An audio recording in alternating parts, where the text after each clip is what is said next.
Quiero que vaya conmigo a la carta del apóstol Pablo a los Efesios. Quiero hablar la estatura de un hijo de Dios. La estatura. Hay algunos dirán, pastor, yo con la estatura le quedo debiendo al Señor porque no tuve mucha fortuna al crecer. Vamos a ver de qué estatura. Efesios, por favor, capítulo número 4. Vaya conmigo, Efesios. Solo aquel que tiene se pone en pie, el resto siga buscando. Bendito sea Dios. Efesios capítulo 4, verso 11. Vamos a hablar de dimensiones, estatura. Así que quiero que usted me acompañe.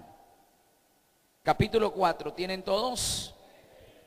Comparta la Biblia con el amigo, vecino, familiar, invitado que se haya dado cita en esta noche y pueda ellos también ser bendecidos por la palabra. La carta del apóstol Pablo a los Efesios en el capítulo 4, verso 11 dice así: y él mismo, hablando de Dios, constituyó a unos apóstoles, a otros profetas, a otros evangelistas, a otros pastores y maestros. Verso 12, a fin de perfeccionar a los santos para la obra del ministerio. ¿Para qué? Para la edificación de ¿quién? Del cuerpo de Jesucristo.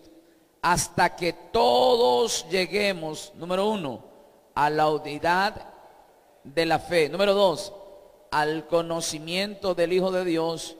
Número 3, al varón perfecto. Número 4, a la medida de la estatura de la plenitud de Cristo. Verso 14, ¿para qué todo esto?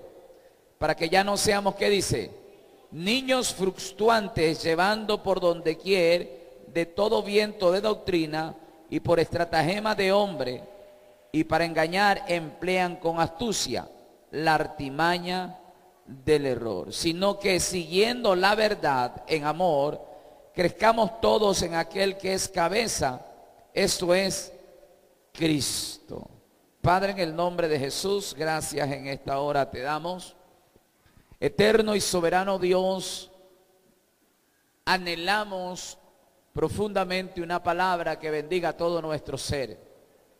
En esta hora, Señor, glorifícate, muévete, que tu mano poderosa, Señor, se haga real en esta hora y tu espíritu se manifieste. En el nombre poderoso de Jesús te damos gracias. Amén, amén y amén. Dele un aplauso al Señor y tome asiento.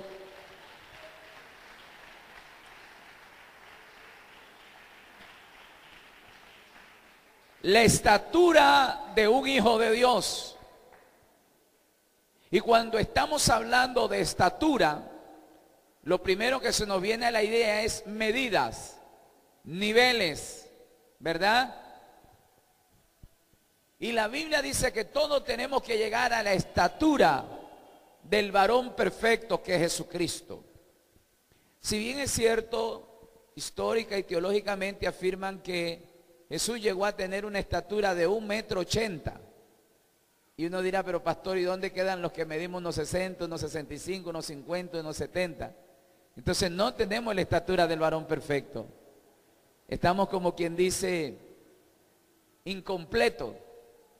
Pero no quiero hablarle de la estatura física, literal, humana. Por eso digo, la estatura de un hijo de Dios. Porque hoy tenemos el concepto muy equivocado de la falta de identidad correcta. Muchos tenemos una identidad denominacional, una identidad congregacional, una identidad religiosa. Si tú eres católico, yo soy evangélico. Si tú eres pentecostal, yo soy bautista. ¿Verdad? Si tú eres remanente de fe, yo soy el ministerio XX. Y estamos peleando, queriéndonos identificar, ¿verdad?, con el número de un acuerdo ministerial o el nombre que más fama tenga dentro de la comunidad cristiana evangélica. No, esa era la estatura que llegaban algunas personas en los tiempos de Jesús para alcanzar un tipo de prestigio o fama. Por ejemplo, unos reclutaban y se iban al grupo de los fariseos, otros de los saduceos, otros de los herodianos, de los helenitas, de los rabinos, de los sacerdotes.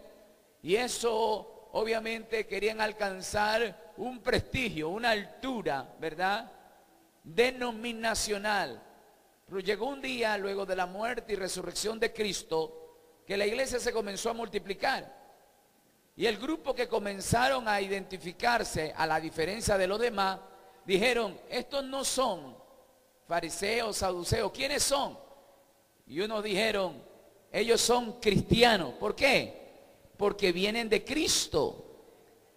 Caminan como Cristo, hablan como Cristo, predican como Cristo, se visten como Cristo, ¿verdad? Entonces le pusieron por vez primera cristiano. Era visible su crecimiento, era inevitable pasar desapercibido.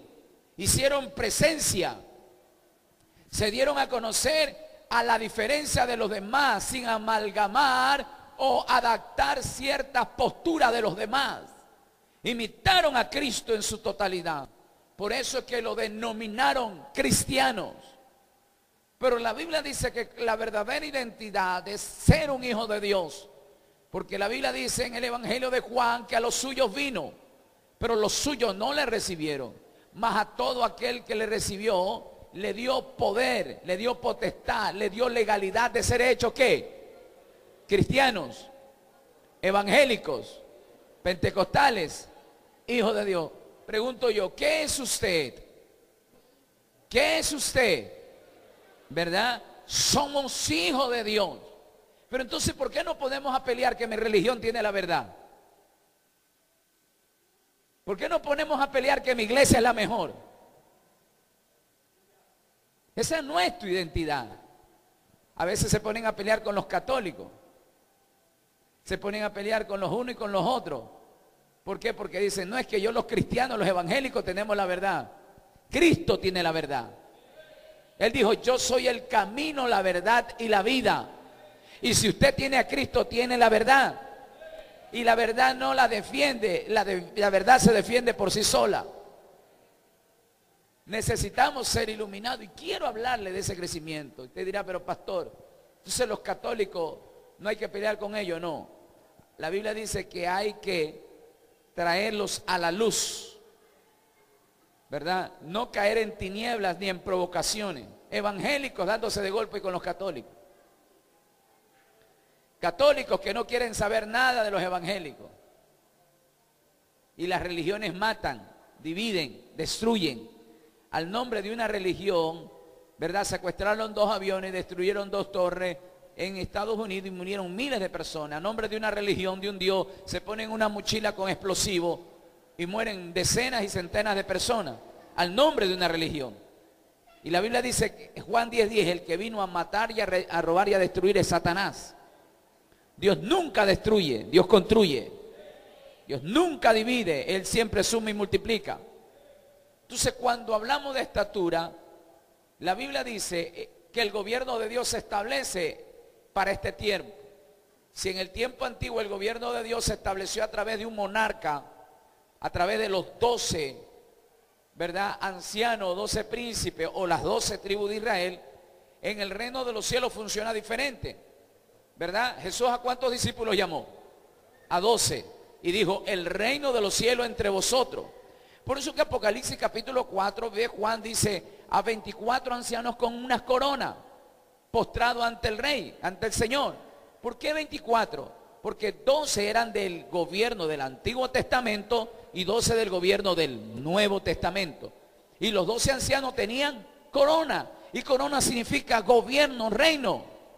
El gobierno del Nuevo Testamento no se parece al Antiguo Testamento. Porque el primer gobierno fue establecido por medio de la ley. Y la ley ya terminó. Ahora el nuevo gobierno es establecido por la gracia, por el pacto que hizo Cristo con la humanidad. Quien gobierna en este tiempo se llama Jesucristo. Y si usted lee detenidamente el verso 11, ¿qué dice ahí? Estamos en Efesios capítulo 4, verso 11. Deténgase ahí. Y él mismo, deténgase ahí. Y él mismo constituyó la palabra constituyó es una palabra legal, jurídica, con un parámetro de argumento legal tan grande. Porque cuando usted dice constituyó, viene de la palabra constitución. Y la constitución es la madre de todas las leyes en una nación.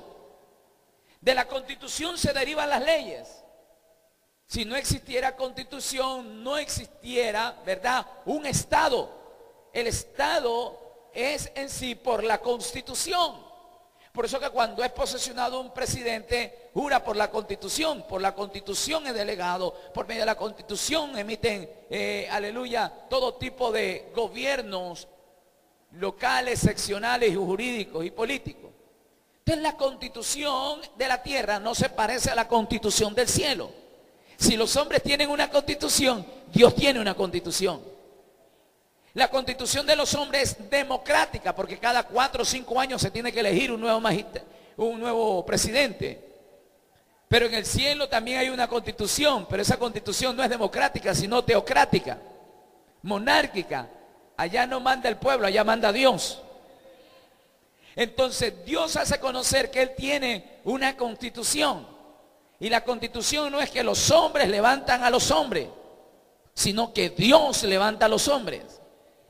Y el verso 11 dice, Él mismo, hablando de Dios, Él mismo constituyó, sacó la constitución. Cada vez cuando se va a posesionar un presidente, por la constitución se los posesiona, ¿verdad? Por la constitución se le da legalidad. Entonces Dios también tiene una constitución que es la constitución de su reino en el cielo. Y Él mismo constituyó. Y lo que Él constituye, no hay nadie que lo pueda destituir. Santo Dios.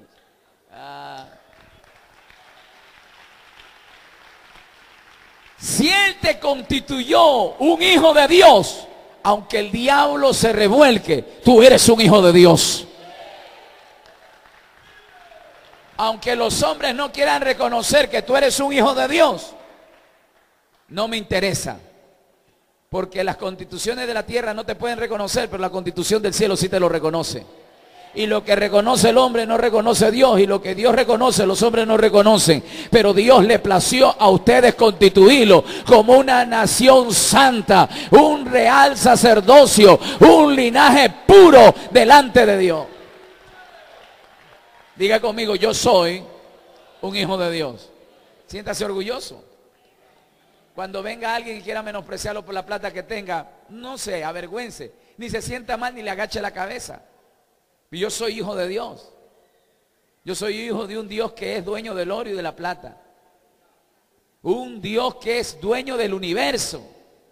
Dice que de Jehová es la tierra y su plenitud. No hablando de la tierra, sino de todo lo que tiene tierra, en materia, en el mundo entero, en el universo entero. Ese es el Padre que yo tengo. Y la Biblia dice que ahora yo en Cristo soy heredero y coheredero juntamente con Cristo. Ay, ay, ay.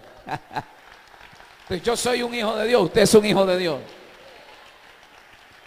Como evangélico, los evangélicos tienen que esperar darte algo para que te sientas bien.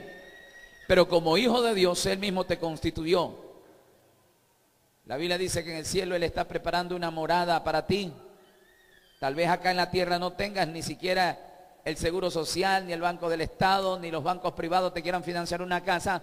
No te preocupes, porque la constitución de ellos te dice que tú no eres sujeto a crédito, que eres una persona que eres vulnerable, que eres una persona de alto riesgo para prestar un crédito. Pero cuando Él tiene una constitución del cielo, Él dice todo lo contrario a lo que abajo menosprecian y tal vez, aleluya, anulan. Arriba en el cielo hay alguien que te constituyó y te hace heredero. No te va a dar una casa, te va a dar una mansión, te va a dar una patria celestial, te da una nacionalidad del cielo.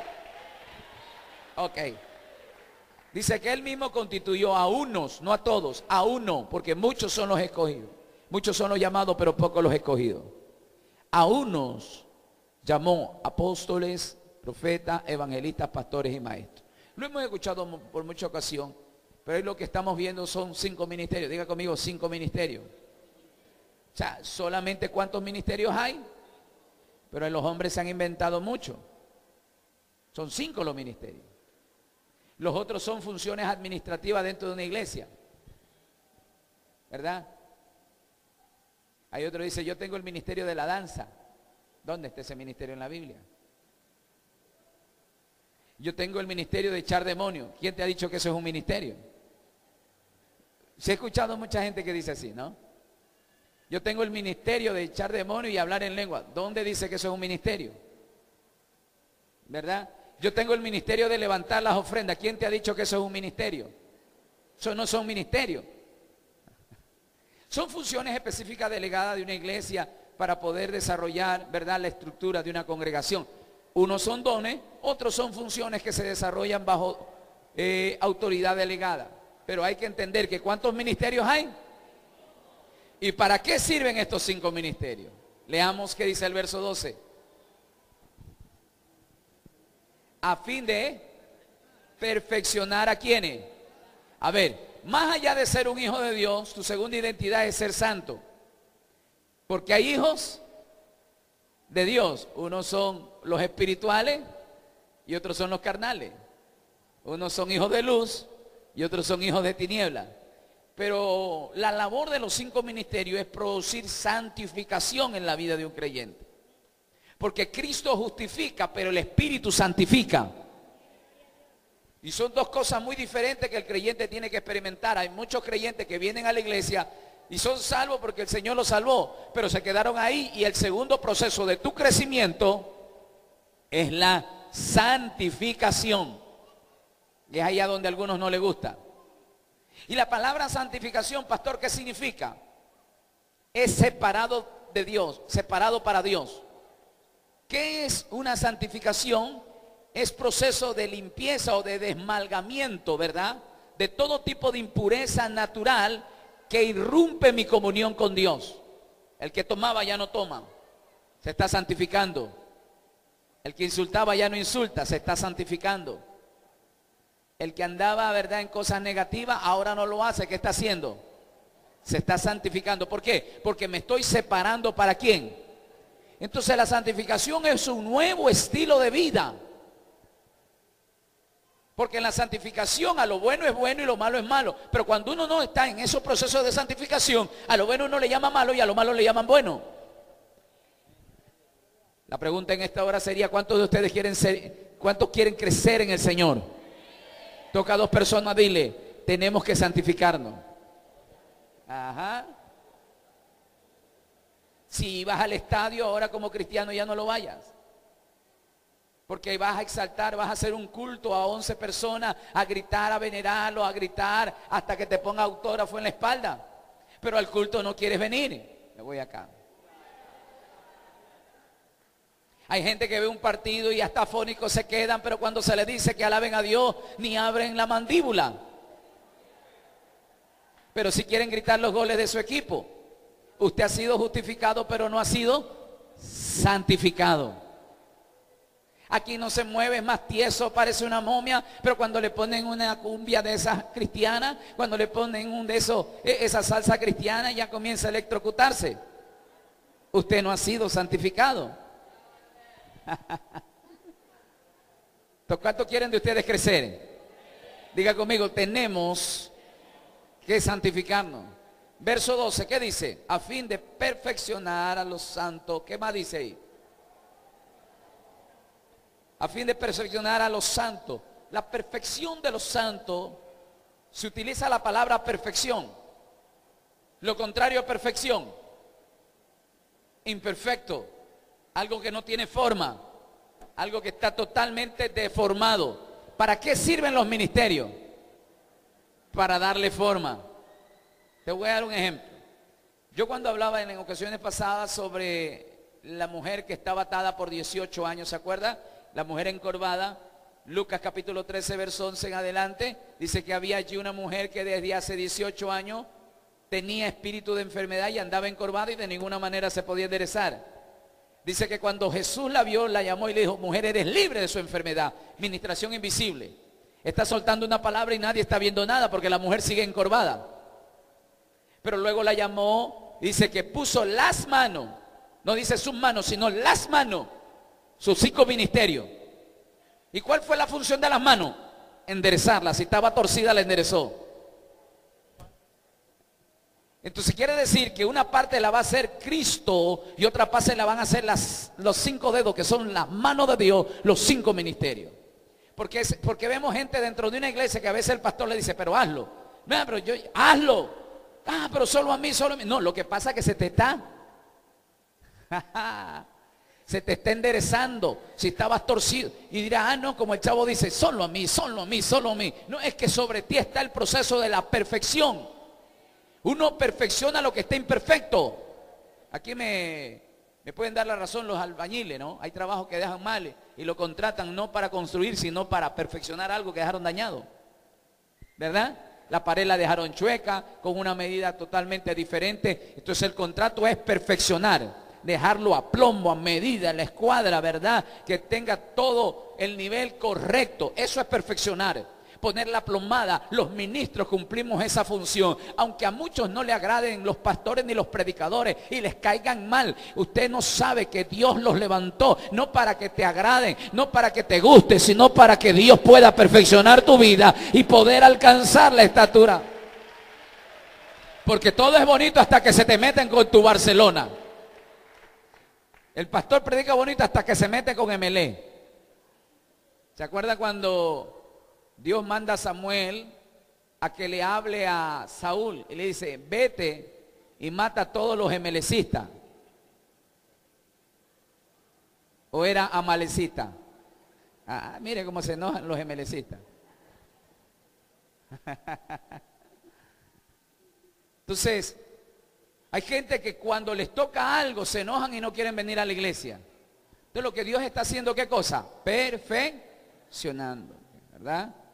Cuando a veces queremos que nos den la razón y no nos dan la razón, ahí nos enojamos. Es que Dios no va a caminar a tu molde, sino el molde del cielo. Y los ministros, nuestra función es perfeccionar a los santos. ¿Para qué dice ahí verso 12? A fin de perfeccionar, ¿a qué dice? A los santos para la obra. Ahora note algo. ¿Por qué entonces no tenemos creyentes el día de hoy?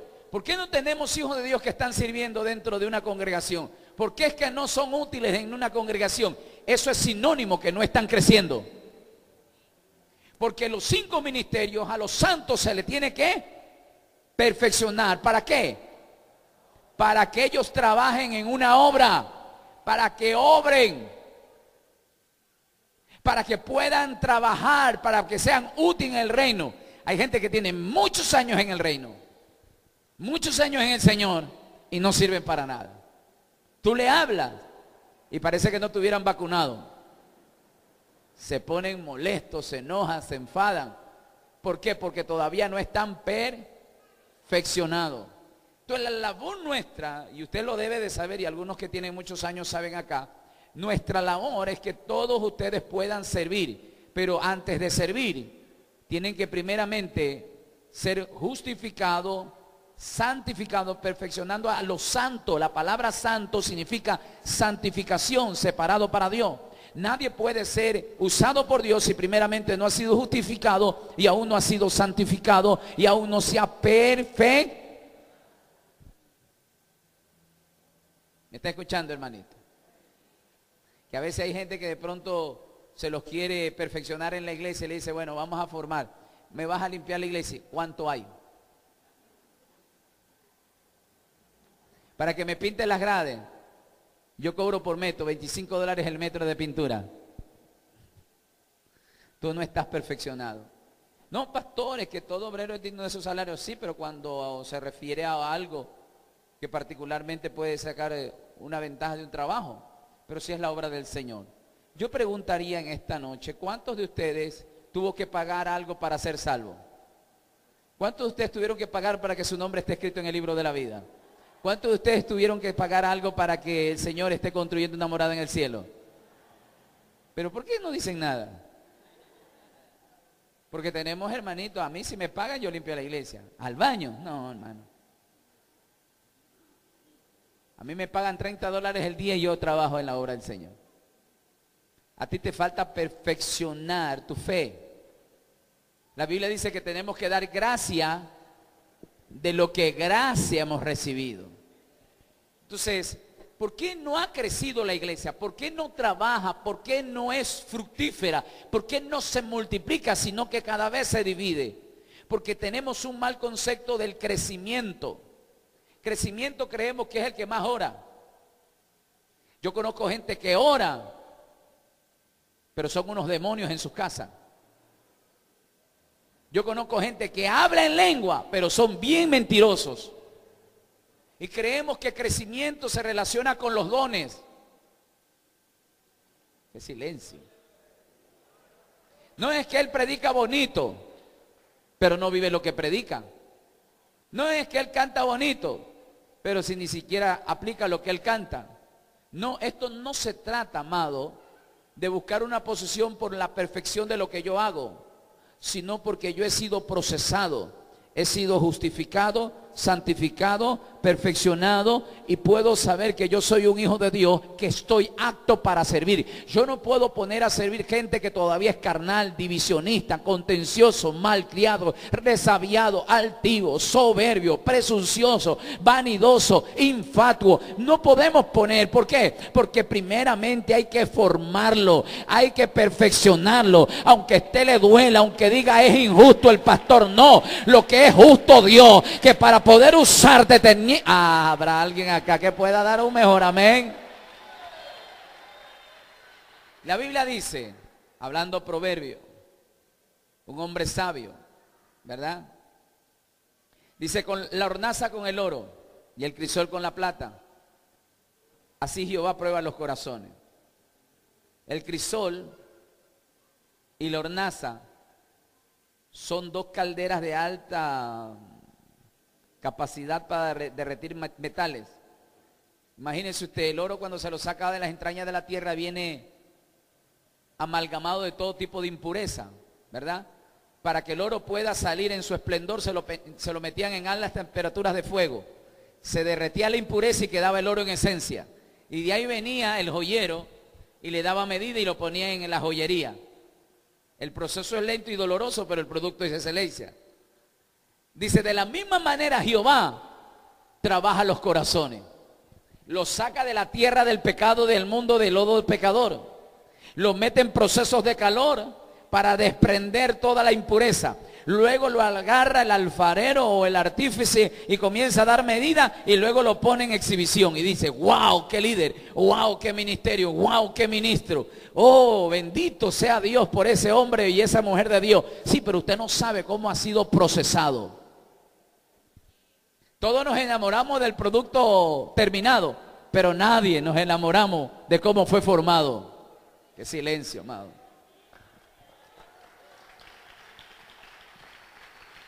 Pregunto yo, ¿cuántos quieren tener la estatura del varón perfecto?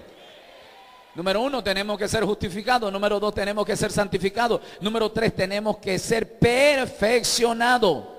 Y es aquí el problema más grave, que hay gente que no le gusta asimilar sus errores. Y aquí para los procesos de perfección usted tiene que ser tardo para hablar y pronto para oír. Cuando un hombre de Dios, una mujer de Dios, cuando un ministro te llame la atención, aprende a asimilar ese consejo. No es que hay gente que se pone pico a pico, ojo por ojo y diente por diente. No, hermana, usted tiene que hacer, y usted también, pastor, usted también, ministro, también tiene que hacer eso. ¿No se están dejando? No se dejan perfeccionar.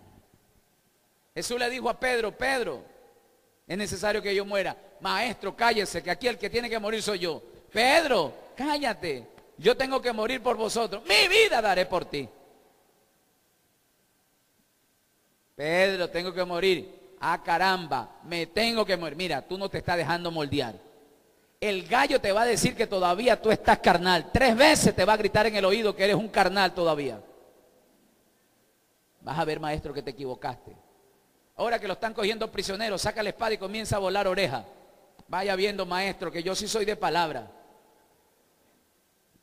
Y así hay gente que no se deja perfeccionar. no se deja corregir. Usted tiene que aprender a escuchar a Dios. Los procesos de perfección son tan rápidos las veces que usted se deja moldear. Por eso que Pedro, un hombre muy testarudo para dejarse moldear, él estando viejo escribe una carta y dice, humillado bajo la poderosa mano de Dios, y Él los exaltará cuando fuere el tiempo. Pedro lo que está diciendo, yo fui testaduro y tan duro, pero ahora de viejo reconozco que más fácil me hubiese sido humillarme bajo la mano poderosa de Dios, y Él me hubiese exaltado el largo tiempo que yo lo había necesitado.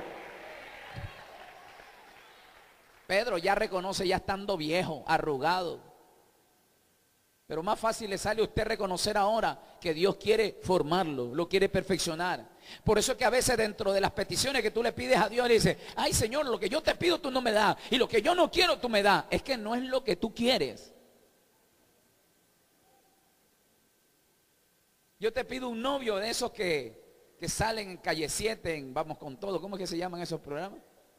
De esos que tengan cuadrito y me salen puros barrigones, Señor. Yo los pido así, con características, y me salen así. Cachetones, barrigones. Pido cuadro y me vienen en llanta. Es que si te viene uno con cuadro, te van a poner los cachos y te va a hacer una aflicción dentro de tu casa, tu matrimonio. Por lo menos un barrigoncito, nadie le para bola. Va a ser fiel en tu casa. Hay gente que pide, es que Dios no va a darte lo que tú quieres. Y uno tiene que aprender a asimilar la voluntad de Dios, porque la voluntad de Dios no es compatible con la voluntad humana. La voluntad humana, tal vez a tu antojo, las cosas espirituales son contrarias. Pero la Biblia dice que la voluntad de Dios es buena, perfecta y agradable. ¿Pero para quién? Para el ser espiritual que ha sido perfeccionado. Déjeme correr. Vamos al verso número 13, ¿ok? Perfeccionar a los santos para la obra del ministerio. Aquí hay gente que ya es necesario que ya comience a trabajar en el Señor. Están como los hebreos que tienen años en el Señor y son unos niños espirituales. Verso 13.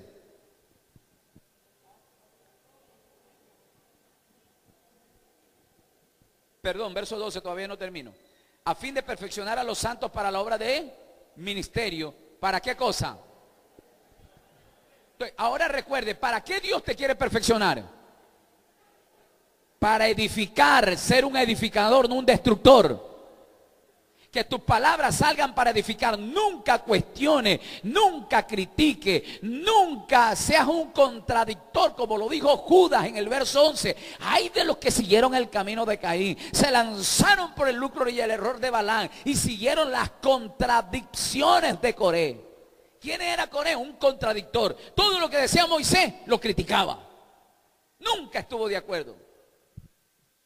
No se le hace algo similar a la historia del día de hoy. Usted dice 3 días de ayuno, ¿para qué si uno es suficiente? Que ayune él, pero yo no voy a ayunar. Y si tú compartes conmigo, vengamos un ayuno y dejémoslo ayunando él solo, para que sepa que nadie lo va a respaldar. ¿Qué son ellos? Contradictores. No, es que la cortina del templo me gustaría que sea un concho de vino, y el pastor dice que tiene que ser beige. No, a mí me gusta concho de vino. Siempre contradicen. Lo que pasa es que a ellos les gusta el vino en concho. Siempre contradicen, nunca están de acuerdo. Estamos modificando el templo y dicen, no, pero lo hubiesen hecho de otra manera. ¿Para qué gastar tanto dinero? ¿Caso que tu plata es la del Señor? ¿Para qué cuestiona? Entonces tenemos gente que no edifica el cuerpo de Cristo, no edifica a los santos, sino que los destruye. Diga conmigo, yo soy un edificador. Pero hay también edificadores, también hay destructores. Hay gente, los albañiles deben de saber eso, que hay cuadrillas que se los contrata para construir, pero cuando quieren remodelar o cambiar o dañar esa casa para hacer otra, se contrata una cuadrilla no solo para construir, sino para... Y hay unos que tienen una capacidad de destrucción, ¿sí? Un martillo electrónico en el brazo, que lo que toca destruyen. Y así hay dos tipos de cristianos el día de hoy. Cristianos que edifican, pero otros destruyen lo que uno edifica. Esto parece un velorio. Verso 12. A fin de perfeccionar a los santos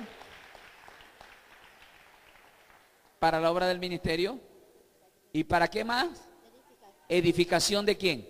Del cuerpo. Usted es el cuerpo, yo soy el cuerpo. Usted tiene que edificarme y yo le edifico a usted. Tiene que haber edificación mutua. Pero hay gente que está en la banca, amado, pero tienen el ministerio de la destrucción. Yo decía la vez pasada, hoy en la ingeniería moderna se ha ramificado en ingeniería electrónica, en sistema, en programación, porque la ingeniería es todo lo que es, procura a las construcciones, ¿verdad? Pero la ingeniería civil fue la básica. Esa estaba llamada a edificar, construir, ¿verdad? Grandes edificios. Pero a través de este mundo progresista, ¿verdad? Se derivó de la ingeniería civil la ingeniería de la demolición. Hay gente que estudia 20, 30 años para ser un ingeniero, pero así también hay gente que estudia 20, 30 años para ser un ingeniero, pero en demolición. ¿Por qué? Porque hoy los edificios de 100, 80, 90 pisos lo quieren cambiar y hacerlos modernos. Tienen que contratar un ingeniero en demolición. Ellos colocan unos sistemas de circuitos en serie de explosiones que van justamente donde están las simientes. Directamente los explosivos van en la simiente y viene una explosión sincronizada que en cuestiones de segundos puede haber edificios que tengan 100 pisos, pero vea, sin tener el mínimo impacto, ¿verdad? Comienzan a destruirse y solamente en los metros cuadrados se siente el impacto. Son tan perfectos para destruir. Estudian para eso. Y así también tenemos líderes en las iglesias. Óigalos predicar bien bonito, pero están metiendo una dinamita para destruir. Para irse en contra el obrero, la obrera, el líder, el anciano, el diácono, el pastor. Y decir, wow, tú predicas bien. Yo también no me había dado cuenta desde ese punto de vista. Cuenta conmigo. Estudió 20 años para ser un ministro de destrucción. Como el ingeniero en demolición, y esto lo deben de saber algunos que trabajan en el campo de la construcción. Hay gente que estudia para destruir. Ingeniero en demolición. Y hay algunos que dicen, yo cuando sea grande quiero ser un ingeniero en demolición. Pero aquí habla de la edificación, es decir, construir. Usted está llamado a construir su familia, su hogar, su relación con Dios, con la gente, en la iglesia, hacer de bendición, sumar. Si hay algo que hacer, usted no cuestione, no contradiga, no destruya, al contrario, ponga la mano. Alabado sea el nombre del Señor. Usted no está contradiciendo un hombre, usted está contradiciendo a Dios. Y Dios a los contradictores, la Biblia dice que a Coré, Datán y Abiram se abrió la boca y vivos fueron hasta el infierno. Sigamos, verso 13. ¿Qué dice el verso 13? Hasta que todos lleguemos a la unidad de la fe. Deténgase ahí. Cuando uno crece, vamos a entender el concepto de unidad. Diga conmigo unidad. No puede haber unidad si primeramente no hay justificación. Cristo es el que justifica. El Espíritu es el que santifica. ¿Qué más decíamos? ¿Qué? Santificación, luego viene la perfección y luego la edificación. El trabajo va a ser útil. ¿Por qué? Porque vamos a ser edificados para la obra del ministerio. Aquí en el ministerio pregunto yo, ¿usted qué ha hecho en todos estos años? Nada.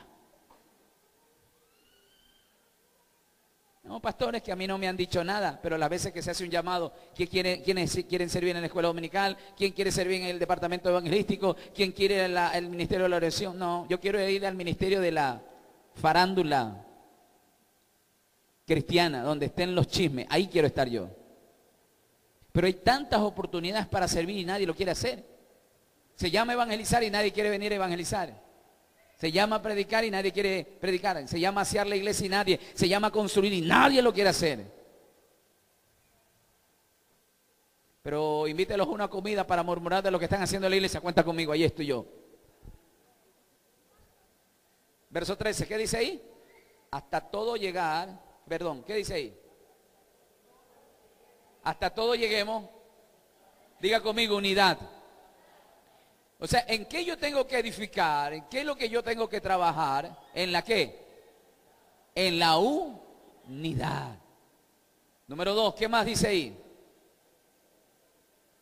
te llevo a la unidad de la fe. Número 2, al conocimiento del Hijo de Dios. No dice conocimiento de mi denominación, de mi pastor, porque hay gente que comienza a investigarlo. Voy a ver qué es lo que está haciendo el hermano Lázaro. Miremos las redes sociales. Búscate a alguien que sea su compañero de trabajo. Habla con el vecino. Vamos a ver quién es Lázaro. La Biblia dice que tenemos que alcanzar el conocimiento de quién, del hombre o de aquel que creó al hombre. Dios, hasta el conocimiento de quién. O sea, mi labor, amado, no es venir a conocer a nadie. Tu percepción no tiene que estar puesta en los hombres. Y eso es uno de los graves problemas de hoy, que la iglesia no crece. Porque la gente está viendo a los hombres. Los hombres están llenos de errores. El único que está lleno de virtudes y es perfecto se llama Jesucristo, el Hijo del Dios viviente. Ok. Corra conmigo. Lleguemos hasta la unidad. Luego, ¿qué dice? Conocimiento de Hijo de Dios. Número 3. A un varón a la medida de la estatura de la plenitud. Diga conmigo, medida. A ver, aquí mencionan medida y estatura. Diga conmigo, medida y estatura. Pero ¿de cuál medida está hablando y de cuál estatura? ¿De quién? De Cristo, del Hijo de Dios. Entonces vamos a estudiar cómo creció y cuál es el modelo de la verdadera estatura de un Hijo de Dios. Vamos ahora sí a predicar. Pastor que ha venido haciendo todo este tiempo, la introducción. A ver, vamos a ver a Cristo. Diga conmigo, Cristo. ¿Cuál es el estereotipo, el prototipo que todos los cristianos tienen que imitar? Mi líder, mi pastor. No, es Cristo. Todos los hombres tienen errores, Cristo no lo tiene. Entonces, dice ahí claramente, hasta llegar a la estatura del varón perfecto. O sea, mi líder a seguir no es los que salen en la televisión y que llenan estadios, no son los famosos que están en el internet, es Cristo. Entonces, Cristo aparece en 3 estaturas, en 3 niveles. Cristo un recién nacido, cuando nace en el pesebre, Cristo de 12 años y Cristo de 30 años entrando al río del Jordán. 3 niveles, niño, adolescente y adulto. Pablo también habla, dice, cuando yo era niño pensaba como niño y juzgaba como niño. Todos pasamos por esa etapa. Diga conmigo, todos pasamos por esa etapa. Ahora, cuando uno es niño, los errores no producen enojo de los padres, ¿no? Porque un niño de 1 año, 2 años se equivoca, el padre no saca el palo, pero ya un niño de 12 años, tú eres un burro. ¿Cuántas veces te he hablado? Ya eres un testarudo, eres un necio, no. Entonces Cristo pasó por 3 etapas, niño, adolescente y adulto. Ahora hay 3 tipos de alimentos espirituales. La Biblia habla de leche espiritual, del alimento en vianda y el alimento sólido espiritual. 3 tipos de alimentos para 3 niveles de estatura. ¿Cómo puedo yo certificar un crecimiento? Veamos lo que dice la Biblia en el libro de Lucas capítulo 2, por favor. Vamos a ver los 3 niveles de crecimiento de un hijo de Dios. Lucas, el doctor Lucas, capítulo 2. Solo aquel que tiene me da un amén.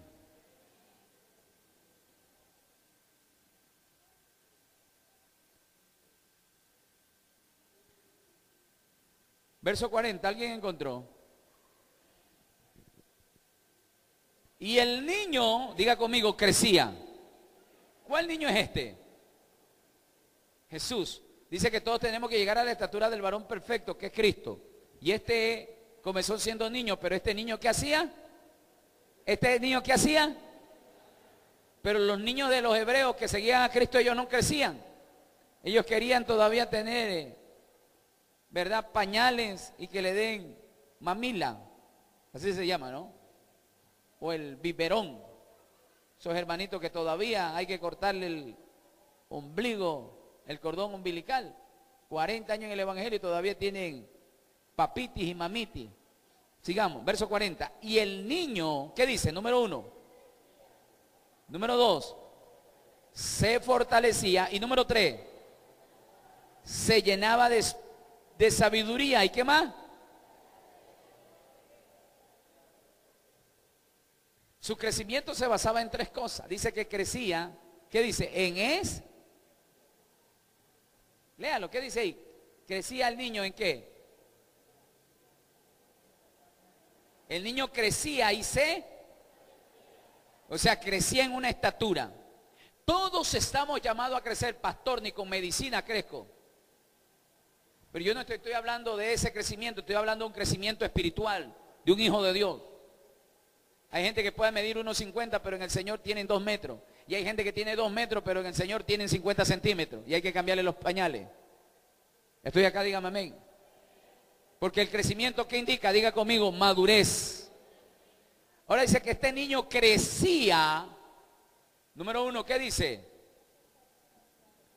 Se fortalecía, se llenaba de sabiduría y gracia de Dios entre los hombres. Veamos lo que dice el verso 52 de ese mismo capítulo.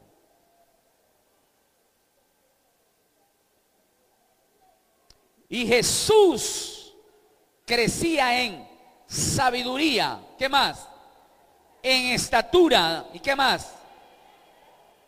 En gracia con Dios. 3 niveles de crecimiento. Se debe de crecer hacia arriba, hacia afuera y hacia adentro. Hay gente que solamente crece hacia arriba en fama, no crece hacia adentro, que es relación con Dios, y debe de crecer hacia afuera, que es el servicio hacia la gente. ¿Cómo saber a alguien que ha crecido? Dice que Jesús crecía en gracia para con Dios y para con los hombres, pero también se fortalecía. Habla de 3 tipos de crecimiento: hacia arriba, hacia afuera y hacia dentro.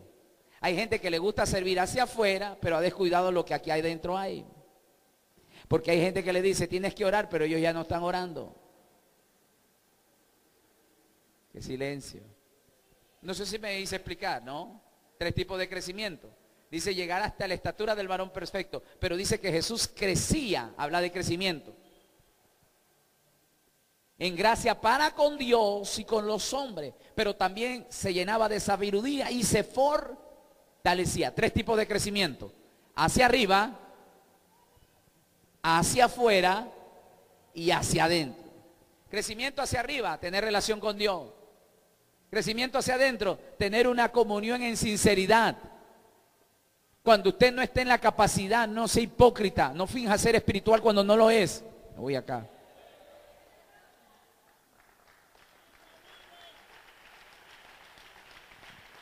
Y te lo voy a explicar, si me alcanza el tiempo. Dice que crecía en estatura, en gracia para con Dios, para con los hombres, pero se fortalecía y se llenaba de sabiduría. Vamos a ver ese 3 tipos de crecimiento. Si ustedes lo van a buscar ahora, no estén buscando primeramente casa ni mujer, vamos a buscar este crecimiento. El resto viene por añadidura. Le estoy dando la mejor forma de poder ser prosperado en el Señor. ¿El modelo cuál es? Cristo. Dice que Él crecía en estatura, en gracia para con Dios y con los hombres, pero también se fortalecía y se llenaba de sabiduría. Vamos al libro de Gálatas, por favor. Capítulo 5. Voy a sintetizar este tema porque me está alcanzando. Capítulo 5, versos 22 y 23. ¿Tiene ya?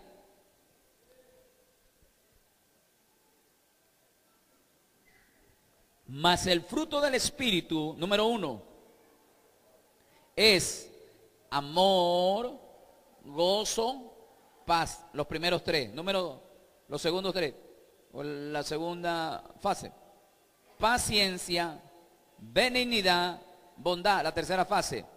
Fe, mansedumbre, templanza. Contra tales cosas, ¿qué dice?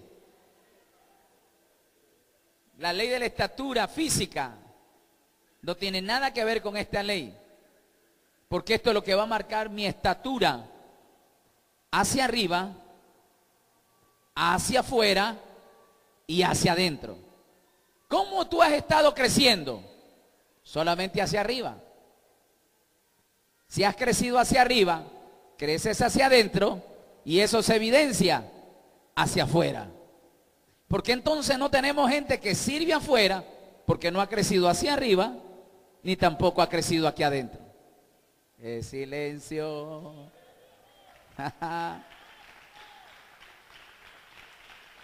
Ok, vamos a ver ese 3.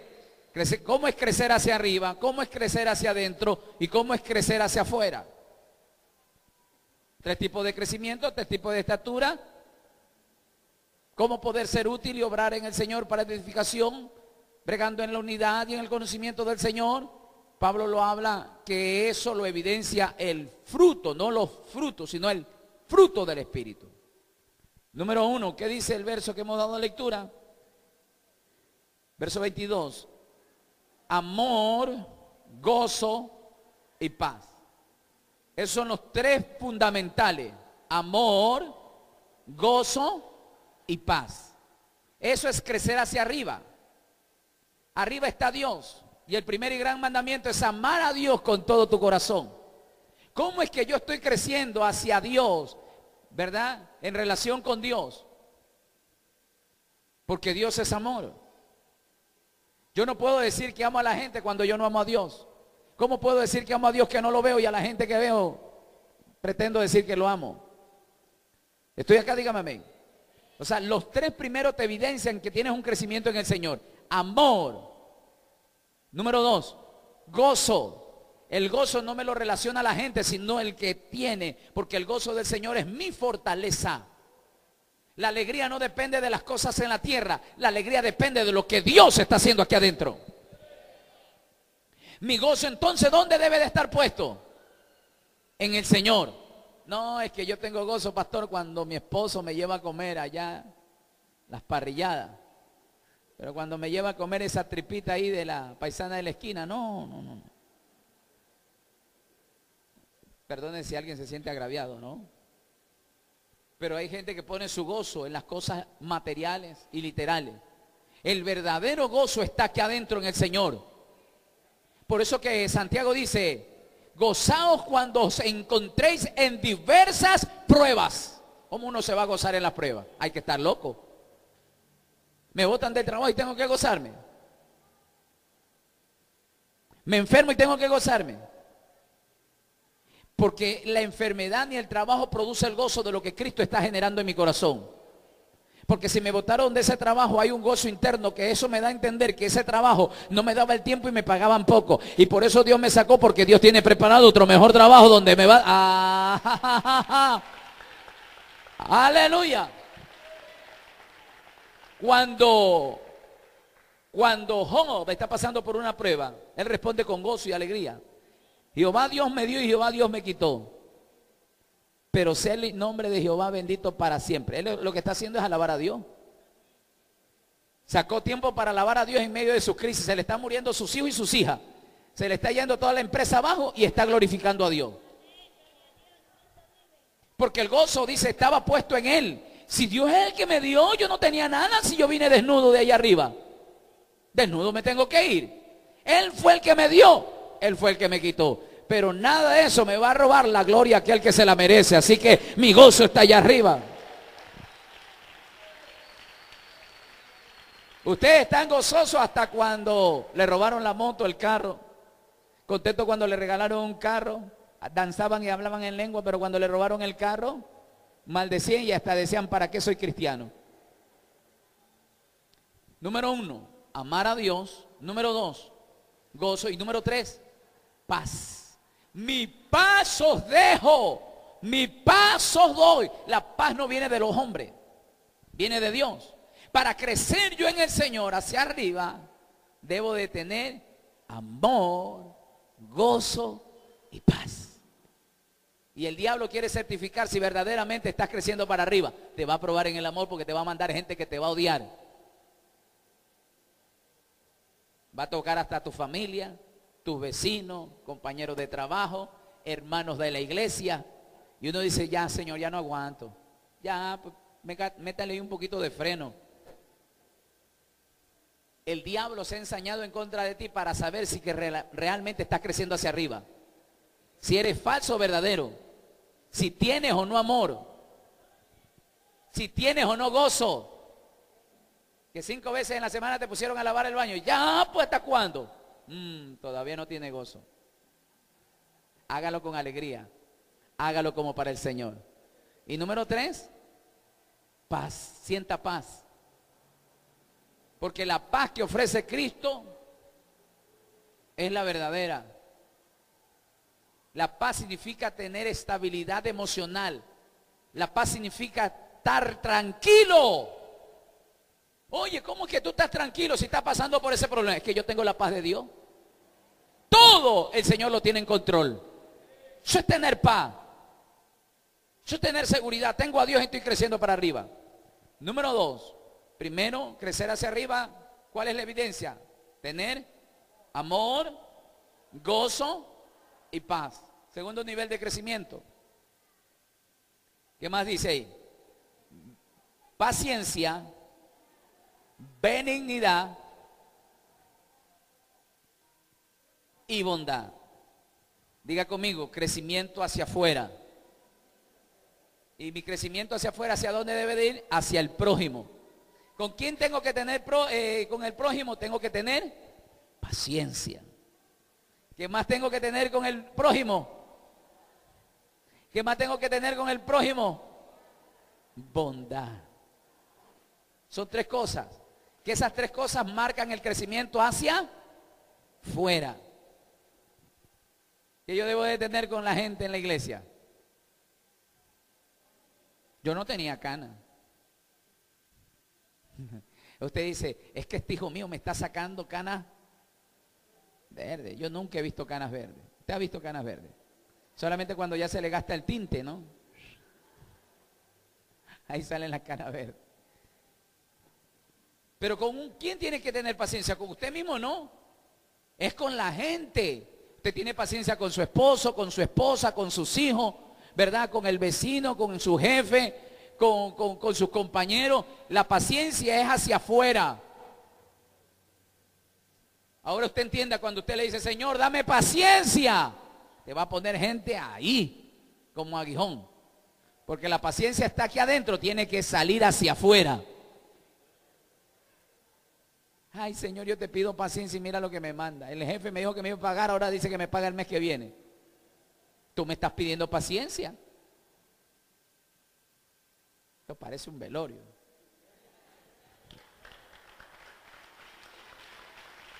Crecer hacia arriba, amor, gozo. Esas 3 cosas uno las tiene que tener hacia Dios. Uno tiene que amar a Dios. Si usted ama a Dios, va a amar a su familia. Si usted no ama a Dios, no va a amar a su familia. Amar a Dios, tener gozo y paz. Con la gente, ¿usted qué tiene que tener? Paciencia. Sí, negrito mío, dice, si yo no te tuviera paciencia, hace rato te hubiese dejado botado. Sí, hijo mío, si yo no tuviera paciencia, te hubiese regalado. ¿Cuánta gente no me pedía tener hijos? Yo aquí he tenido, todos estos años te he aguantado porque he tenido paciencia. La paciencia se usa con el prójimo, con los demás. Por eso dice, amar a Dios, crecer hacia arriba, y al prójimo como a ti mismo, crecimiento hacia afuera. Ahí está mencionando los 3 crecimientos. Amar a Dios, crecimiento hacia arriba. Al prójimo, hacia afuera.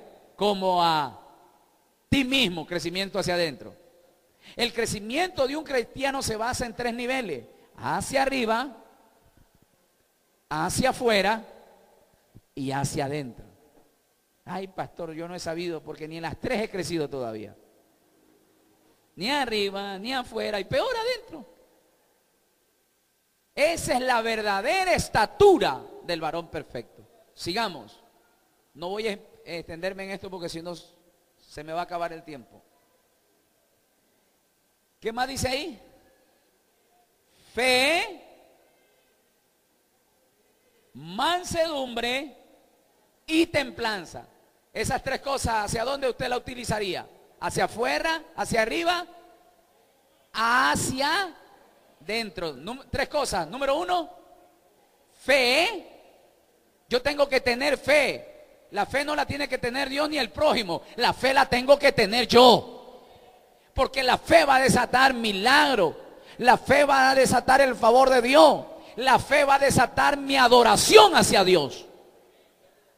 Si yo no tengo fe, estoy pasando el tiempo aquí. Porque usted viene aquí por fe, creyendo que va a adorar a Dios que no lo ve. Por fe usted ofrenda porque sabe que Dios no es deudor de nadie. Por fe usted diezma, sabe que Dios va a multiplicar tu mesa. Por fe usted está sirviendo sabiendo que va a ser galardonado en el cielo. La fe no es para el prójimo, la fe es para mí. Eso es crecer hacia adentro. Número dos, fe, mansedumbre. ¿Para quién sirve la mansedumbre? ¿Para Dios o para mi prójimo? ¿O para mí mismo? Eso es crecer hacia adentro. Para yo tener paciencia, tuve que haber tenido primeramente mansedumbre. Porque si yo no tenía mansedumbre, yo a ti no te tengo paciencia. Aplico la de Pedro y la de Sansón. Ojo por ojo y diente por diente. Para tener paciencia a los demás, ¿qué yo necesito tener primeramente? Mansedumbre, manso, sencillo. No ser conflictivo, no ser colérico, no ser tedioso. ¿Cómo saber que estoy creciendo hacia adentro? Número uno, tengo fe. Número dos, tengo mansedumbre. Y número tres, templanza. Pastor, ¿qué es templanza? Uno dirá, viene la palabra templado. Yo soy templado. No, la palabra templanza significa tener un regulador. ¿Verdad? Los televisores modernos tienen un control. Usted regula el sonido. Las neveras tienen dentro de unas perillas y usted le pone el nivel para congelar. Eso se llama perilla. Usted está regulando, templanza. Cada uno de nosotros tenemos aquí adentro algo que se llama templanza. Cuando hay un problema, usted regúlese. Si usted no se regula, si no tiene templanza, usted se olvida que es evangélico. Sí, porque una acción genera una reacción. Tú me buscas y tú me encuentras. Pero ¿qué necesitamos ahí? No necesita el prójimo ni de Dios. Necesitamos nosotros. ¿Qué necesitamos? Si usted tiene fe, mansedumbre y templanza, está creciendo hacia adentro. Como persona, como hijo de Dios, como líder, como obrero, como ministro. Y si yo crezco hacia adentro, es decir, si yo tengo mansedumbre, voy a tener paciencia, tolerancia con los demás. Porque hay gente que no tolera a los demás, sencillo, porque no está creciendo hacia adentro. ¿Por qué ese hermanito no aguanta y siempre anda peleando? Sencillo, porque adentro no ha crecido. Está vacío. No tiene la simiente de Cristo, porque el que tiene el Espíritu de Cristo, ese es de Él. Si tú tienes el Espíritu de Cristo que crecía, Cristo dice en estatura, en gracia para con Dios y con los hombres, era porque dentro de sí se fortalecía y se llenaba de sabiduría. Muchos se llaman evangélicos, porque se visten nada más como evangélicos, pero por dentro están vacíos como los fariseos. Estaban con una sotana de lino resplandeciente, pero por dentro eran huesos secos, rapiña, podredumbre. Y Cristo crecía hacia arriba, hacia afuera, hacia adentro. Y todos llegar a la estatura del varón perfecto, que es Cristo Jesús. ¿Y a quién cree usted que llama el Señor para que usted pueda crecer y perfeccionarlo? A los ministros, porque aquí no va a bajar Cristo y te lo va a explicar como te lo estoy explicando yo. Porque para eso Dios llamó ministros, para poderte enseñar que tu verdadero crecimiento en el Señor es hacia arriba, hacia fuera y hacia dentro. Ahora entiende por qué llevas tantos años sentado y no le sirves a Dios. Ahora entiende por qué en tu casa dice, yo no sé por qué tú vas a la iglesia si tú sigues siendo el mismo. Yo no sé qué vas a pasar el tiempo, pero uno de estos días voy a hablar con el pastor para que sepa quién tú eres aquí en la casa. ¿No le parece algo similar esas discusiones en casa? Porque no hemos crecido hacia arriba, hacia afuera y hacia adentro. Espero que usted haya aprendido el día de hoy. Yo no he querido agraviar ni hacerlo sentir mal, porque se le ama, es porque se le habla de esta manera. Yo no quiero que usted esté pasando el tiempo aquí. Yo quiero que usted entienda que la visión del Señor es esta, que usted sea perfeccionado.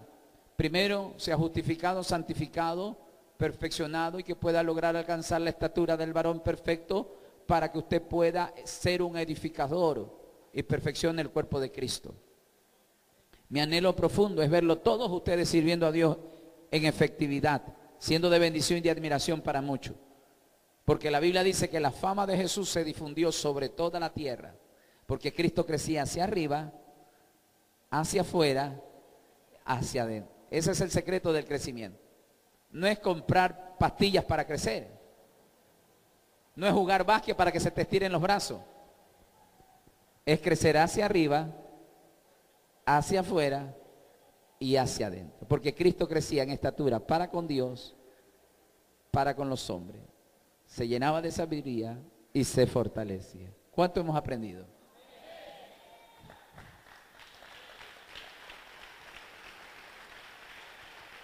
Ahora pregunto yo, ¿cuántos quieren crecer? ¿Tiene ahí el secreto? Esa es la pastilla que el día de hoy, si no se la toma, usted es un mañoso. Porque hay gente que hay que darle palo para que se tome la medicina. Y acuérdese que cuando se le tomaba la medicina y le vomitaba, dice, ay, pobre que te me vomite. Agarro el vomitado y te lo meto otra vez. ¿Se acuerda? Algunos hijos se ríen porque saben de lo que yo le estoy hablando. Mi anhelo es que usted crezca. Que antes que termine este año, inicie este año, usted inicie como un hombre y una mujer madura en el Señor. Que sea luz y bendición para los demás. Que no sea una carga, sino que ponga el hombre y sea de bendición en esta casa. Que no espere que te digan, toma iniciativa. Y sea una persona que busque el bienestar común entre la gente. Que aprendas a sumar y no a restar.